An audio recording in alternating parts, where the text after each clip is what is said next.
drew to a close and the 90s began, the wrestling world got its first glimpse of Mick Foley as the menacing Cactus Jack. I was at WCW when Mick Foley came in as Cactus Jack. That was his #1 persona at that time. He was a dyed-in-the-wool villain. I'm Cactus Jack. These are your ribs, and this is your future. Looking great there. Oh, my! He was really, really good. He was so good that he didn't cheat enough. He was just physical. And because he didn't cheat enough, it was hard for him to get momentum as a bad guy. But you can see his greatness. Unfortunately, his potential wasn't realized at the time, and soon after, Mick Foley found himself a new home in the land of the extreme. Mick then came to ECW, where he was given the opportunity to be Mick Foley. I said it before, and I said it again. This is Foley's little boy. He's coming home. Bang, bang! Mick's hardcore style was one that he put his body on the line and do things that 300-pound men aren't supposed to do. We were doing quite a bit, perhaps too much, of that extreme style of wrestling, that Mick went the other way, because Mick had great psychology as to how to elicit a reaction. Cactus trying desperately not to give the fans here in the ECW their money's worth. You may as well be cuddled in the welcoming arms of World Championship Wrestling, because the ECW fans will be the death of you. And very few people could have pulled that off in front of the ECW crowd, but Mick did it beautifully. ECW opened the doors to the one place Mick had always dreamed of reaching, the WWE. But Mick Foley wouldn't appear as Cactus Jack. Not yet, at least. A new persona was unleashed on the WWE and on all of mankind.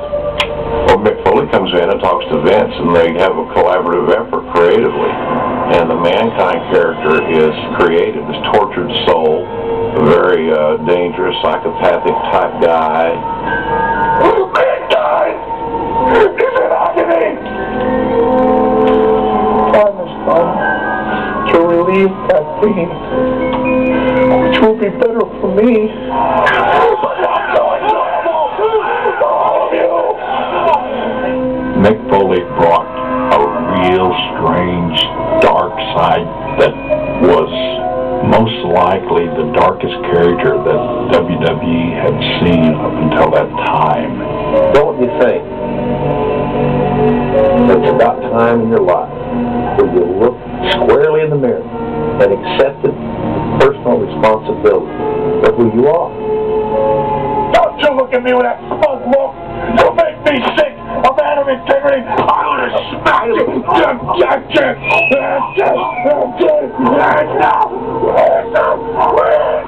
Mankind was a hit with the fans, who appreciated his intensity in the ring and his love for the extreme. Whether I like it or not, my name is synonymous with Hell in the Cell. And I think that will go down more than anything else I've ever done as being the biggest part of my history. Mick was thrown off the top of the cage, through an announcer table, to the floor. I do believe Mick knew he was going to immortalize himself. I don't think Mick realized what a physical toll that match would take on his body. It hurt me, deep down body pain, and I think was the beginning of the end of my career. As Foley's fans grew in numbers, so did his colorful personalities. Enter Dude Love and Cactus Jack. Mick Foley had a lot of different personas. Cactus Jack being the super ultra violent, nut. Bang, bang! Dude Love being the lovable, hippie, Foley personality. The party is all over! Lord have mercy! Each of Mick's personas had their runs of success, but it was the underdog, Mankind, that Mrs. Foley's baby boy finally won the big one. Oh, don't go for the chair! Don't do it! Mankind has achieved his dream, and the dream of everyone else who's been told you can't do it! You can look at a Mick Foley and say, he's more like me. He looks outmatched physically, but he finds a way to persevere. So Mick knew he was connecting with the audience. It's amazing that as much as he's beat himself up, he's most remembered for the guy who pulls the sock out of his pants. Say hello to Mr. Socko! I never dreamt that Mr. Socko would take off like it did. It was really just a way to annoy Mr. McMahon. Damn it, leave. This crap what you... It came at a time in my career when my body was really worn down, and having Mr. Socko really added to my character and provided some really cool moments.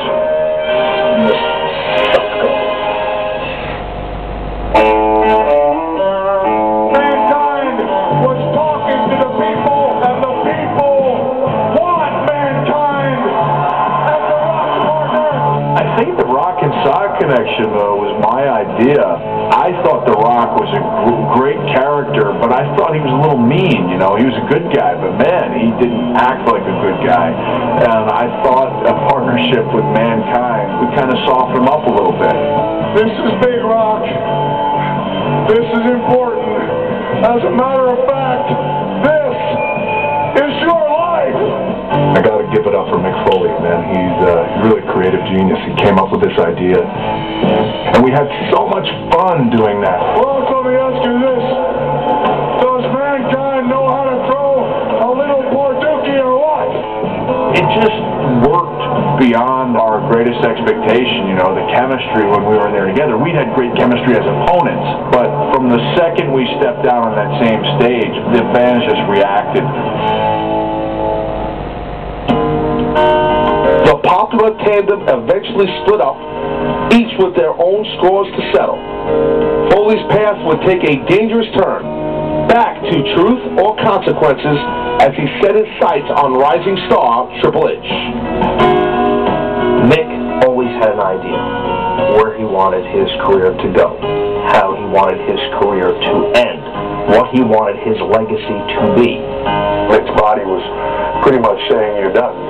You know, he was having all kinds of issues, and I think it was Mick's idea, actually, to do the Hell in a Cell match and have it be a retirement match and have me put him out of the business, which, for me, was just a huge, huge, huge honor. Kick out, Cactus! Damn!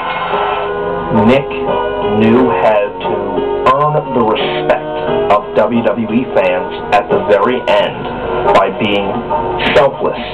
Goodbye, my friend. Thanks for the great memories, buddy. You're going to be missed, Cactus. Godspeed, Mick Foley.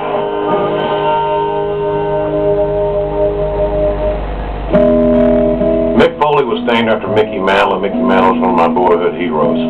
He never failed to deliver, played hurt, was a team player, he loved fans, he was a genuinely good human being. So Mick Foley was number 7. He was one of my heroes. He was such a stark difference than everybody else, you know, and he's a multiple-time WWE champion, tag champion, and he's done it all between Mick Foley, Dude Love, Cactus Jack, Mankind. He's made me laugh. He's made me worried many, many times, and he's just made me a wrestling fan. It is Mick Foley's entire legacy from where he started to where he ended up, and all the different ways he was able to be loved and hated by fans around the world that I believe cements Mick Foley's position as one of the greatest stars of the 1990s.